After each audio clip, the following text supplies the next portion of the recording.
University of Richmond class of 2023. I am sorry to not be giving this to you in person, but since we are all remotely and at home, I thought that I would try to take our pre-business advising information sessions from here to you. And so behind the camera, I have Lavinia Dang, who's one of our seniors, graduating seniors. And so together we're kind of trying to film some information and send it to you. And then from here, we'll have different maybe Zoom breakout sessions to answer questions. But I wanted to talk about today what it basically takes to declare your major in the Robbins School of Business. Declare your major in the Robbins School of Business. So this would be if you're thinking about one of our majors, or even if you're thinking about our two minors, to give you that information. Then also to talk about classes that you've hopefully taken a few of already and what we can be planning for the fall. And then sort of what the future will look like as you continue your class sequence. I know that in a perfect world, next week we were supposed to be meeting with your academic advisors to plan for the fall, and then the following weeks after that registering for classes. I suspect that's going to be a little delayed, but nonetheless, I think having this information, so when you do maybe your Skype call with your actual academic advisor, you'll be really well informed. So that's sort of my hope. But let's jump into talking first about what it takes to declare. So you know this year in your first year, or your freshman year, you've been all listed as undeclared, right? And so the plan is that most of you by your sophomore year are going to declare. And what that means is you're basically going to say, this is what I would like to study here at the university, and within that, this is the degree I plan to get. So if you're going to be a major in the Robbins School, your degree is going to be a Bachelor of Science of Business Administration. So we call that a BSBA degree. And all of our majors get that. But to get that, you have to have certain classes that are part of your curriculum. And so we kind of weave that into our pre-business classes and our core classes, and that's the way it works. Most of our students declare in the Robbins School of Business in the start of the second semester of their sophomore year. So for you all, that means January of 2021. Over that winter break is usually when I'll send you the good news email that'll say, hey, Abby, you have been, you finished the requirements to declare a major, and you can declare, just fill out this link, and then you're in. So I want to emphasize, I guess, with that it's not like another admissions process. It's not that you have to be selected to get into the business school. It's actually just if you do these things, then you can declare. So the things you have to do is you have to earn at least a 2.7 grade point average, and that's overall grade point average. So that's not just of your business classes. That's not just of your classes from your first year. It's overall, your overall grade point average. A lot of you probably have higher grade point averages than that, and so that's good news, right? Yeah, you also have to complete at least 12 units. Now, for most of you, this will naturally happen. You took 4 units in the fall semester. Maybe you're taking 4 or 5 units this semester. You'll take 4 units or 5 units in the fall of your sophomore year. So again, it'll just naturally add up to kind of 12 or more units. In those units, they must include Accounting 201, calculus, and that could be Math 211, it could be Math 212, Calc 1, Calc 2, could be multivariate calculus. It could also be that you were able to bring in advanced placement credit from your high school for calculus. So any of those will work. And then also Accounting 201, the financial accounting class. Some of you got that this spring. Most of you may register it for the fall. And the other thing to do when you get back on campus is you'll need to take and pass the Excel competency exam. And that's an exam that you'll take upstairs in a computer lab. There's lots of video tutorials on the computer to prepare for it. You have to earn at least an 80% or higher on it, and you get to take it up to 3 times. So I would say kind of don't let that be too stressful. Kind of take the first approach maybe like you took the PSAT, and then the second time you take it, then you kind of with the PSAT, you sort of learned how to take this test, and then the second time you just take it and pass. That would be sort of what I'm seeing happening. So these declaration processes or these declaration requirements are for all of our majors. as well as the business minor. The entrepreneurship minor only really needs to take the certain classes and then they can declare. So I'll talk about that in a little bit. But mainly for now, I'm going to focus on the major. Okay, so let's talk about classes. Our pre-business courses that we have, when you all met with me way back when you first got to campus, we had these bookmarks, and this was kind of a list of sort of what do you have to do in the business school. I know a lot of you have them. I know a lot of you may even have them still in your residence hall rooms attached to a bulletin board or something. But the first part of it was these pre-business classes. These are kind of the preparatory classes. And then we have core business classes, and then we have the classes based on whatever you decided you wanted to major in. And so most of you all in your first year are hanging out, completing some of these pre-business classes. And those that I would say the most commonly done ones, most of you all, if I were to poll you right now, you can, and I said, like, how many of you had Econ 101? You would be like, yes, I have. So most of the room would have that. So I'm going to say most of you have done that.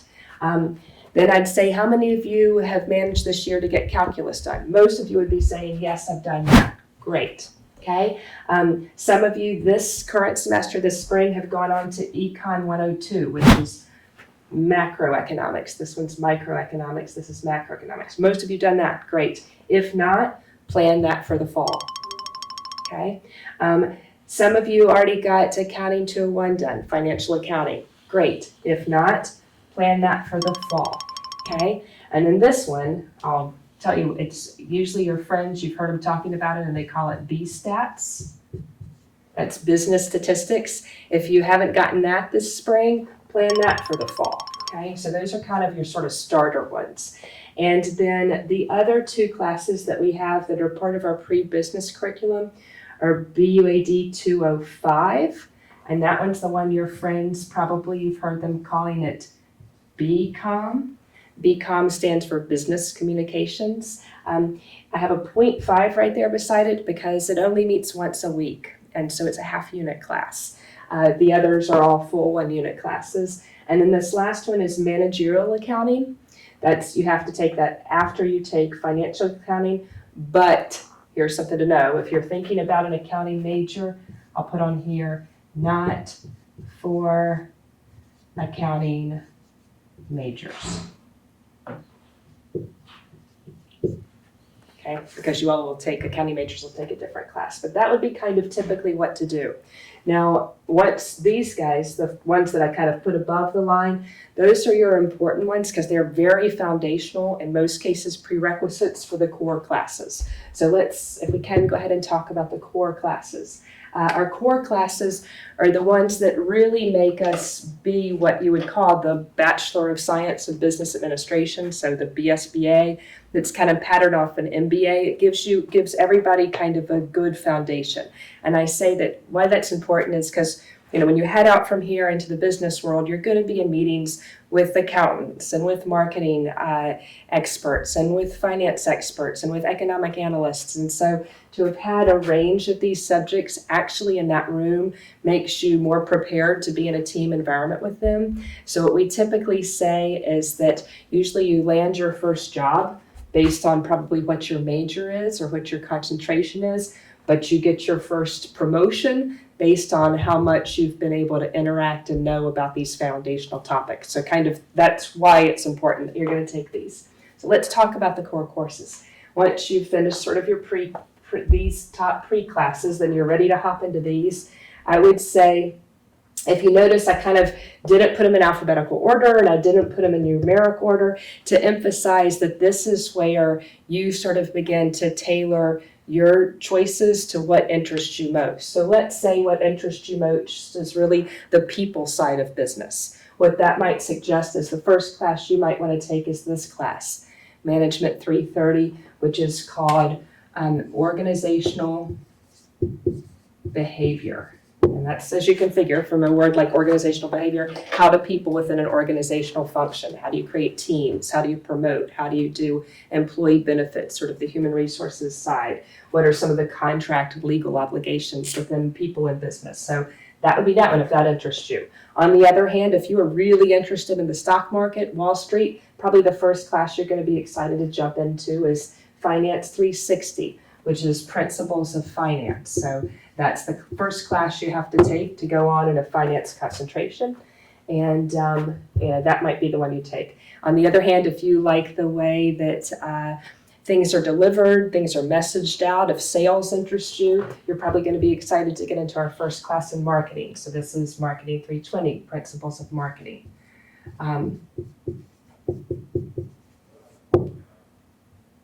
Okay, some of these others that are considered our core classes.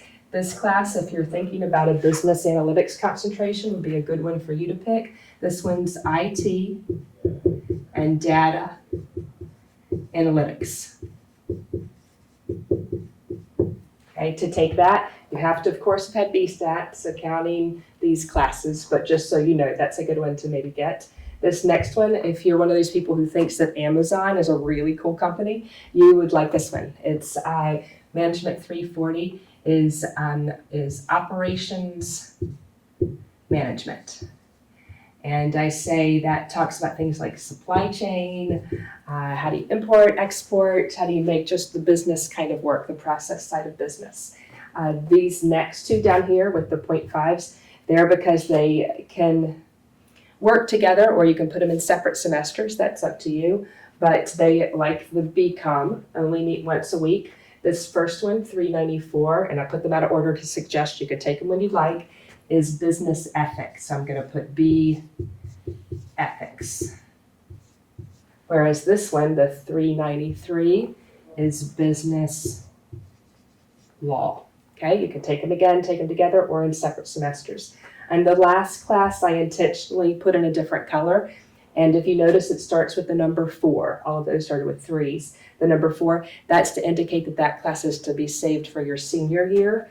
And the name of this class is Strategic Management. Your friends who are seniors are taking it and they're calling it strategy. The neat thing about that class and why I did put it intentionally last is because it has these classes as a prerequisite for it. So that kind of tells you about your core classes. Okay, now let's talk about majors.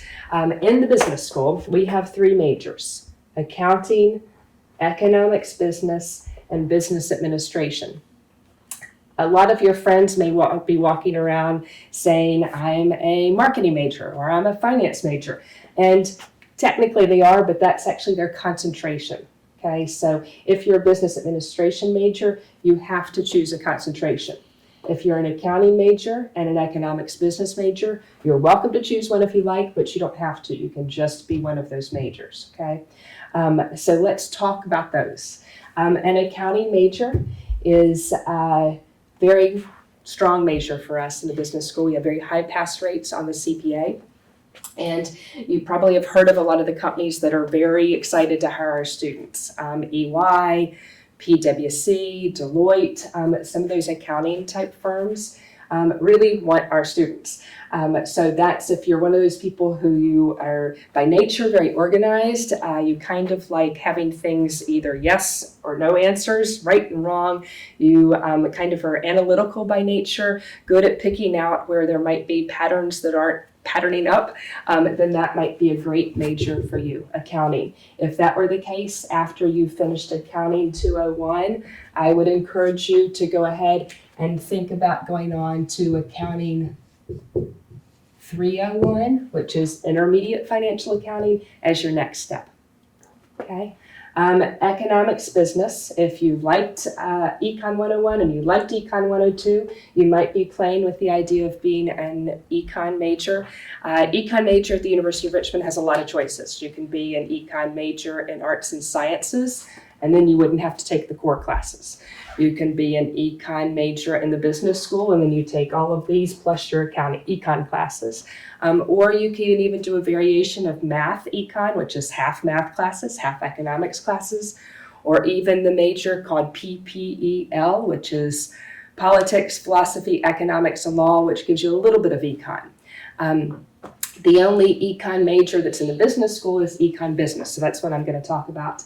But I would say students who are good at being an econ major, econ business major, are the ones who, when it comes to economic situations and problems and challenges, really like to think through. I see it's a very thoughtful major. You really like to think through, well, if we went this way, this would happen, or if we went this way, this would happen. So in other words, unlike the accounting majors, you're more comfortable with kind of gray area, and you're more comfortable with the what ifs. So that's what I'd like to say makes a good econ major.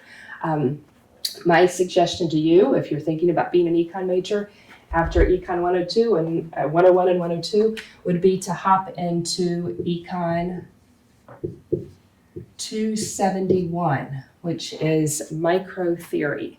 And that's kind of your next step. And then after that, you go to Econ 272, macro theory, and so on. But that would be a good next spot for you to consider for sophomore fall, maybe. The majority of our students, and actually the largest major at Richmond, is the business administration major. But since students within that have so many different concentrations, it kind of fragments from there. So I'm not really going to talk about this major as much as I'm going to talk about the concentrations, okay? If you're thinking you're not really sure you want to be an accountant, but you know that whatever realm of business you're going into, that knowing more about accounting will supplement it, that's where you might like to be an accounting concentration. Now, the interesting thing about an accounting concentration is that you have to pair it with something else, because it's not preparing you to be an accountant, it's preparing you to have that as a support skill. So that one you have to do with another concentration, okay? Same thing with business analytics. With business analytics, if you're one of those people who you like taking the data and within the data being able to show different patterns or different suggestions, you might like the analytics side of things. Definitely a lot of kind of programming, probably where computers and business intersect the most, but this one you have to pair it with another concentration. So that way you're sort of maybe an analytical expert with consulting, or an analytical expert with marketing research, something like that.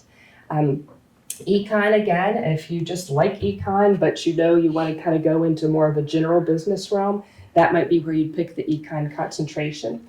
Let me back up and mention with business analytics, if you were interested in that, you should try to register for INFO 201, the first business analytics course for the fall.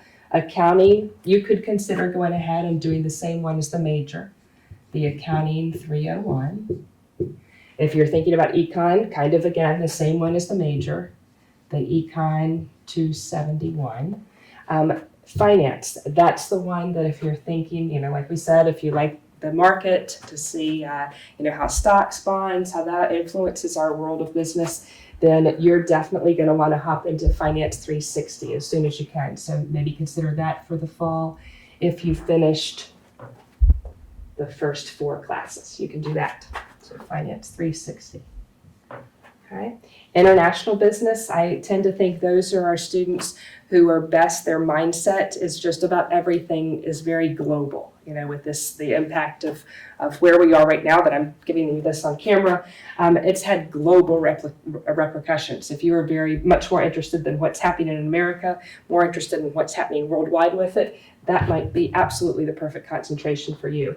With this one, in terms of a recommendation to how to move ahead, I'd probably suggest doing Finance 360 in the fall, if you're ready to, or Marketing 320, because within that concentration, you have to take international finance and you have to take international marketing. So you need these classes as foundations before you can go move into it.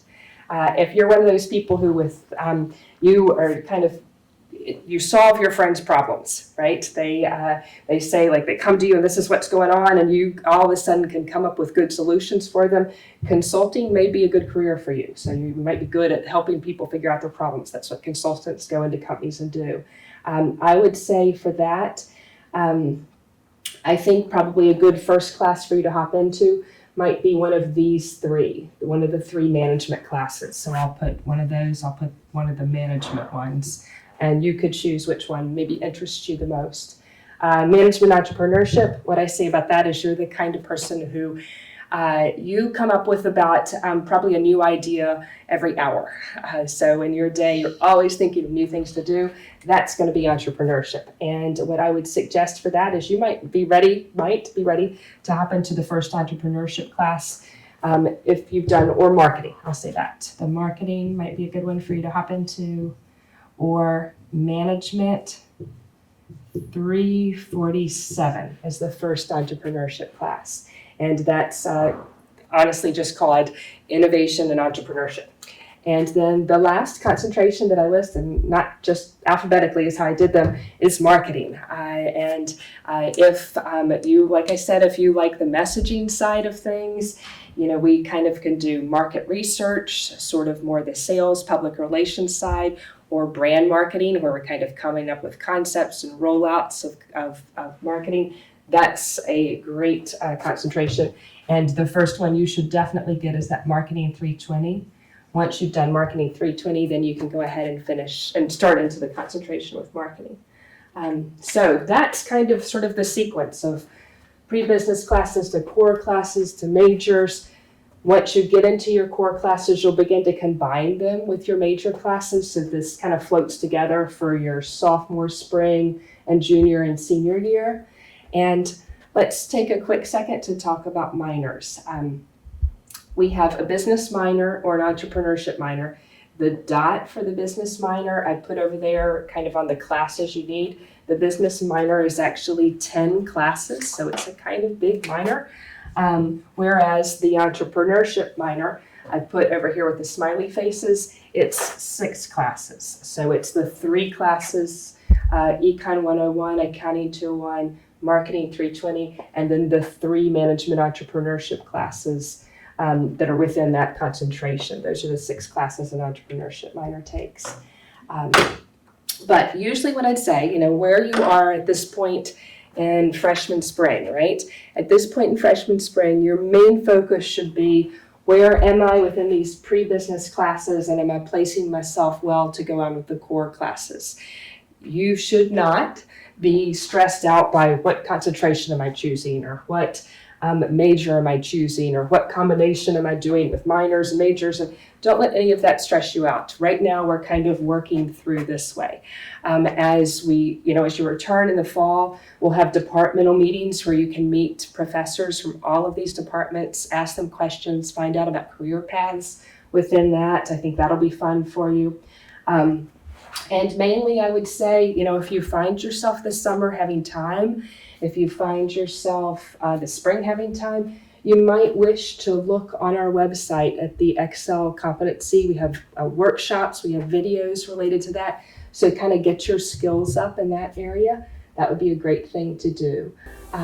So I think you, the class of 2023, this was not quite the spring we expected for you. I was really looking forward to meeting each of you. So hopefully when we do our Zoom calls later in the semester, or even throughout the summer if we need to, we'll get to know each other a little better. But thank you for listening, and hopefully this helped you with some of your decisions. Bye-bye.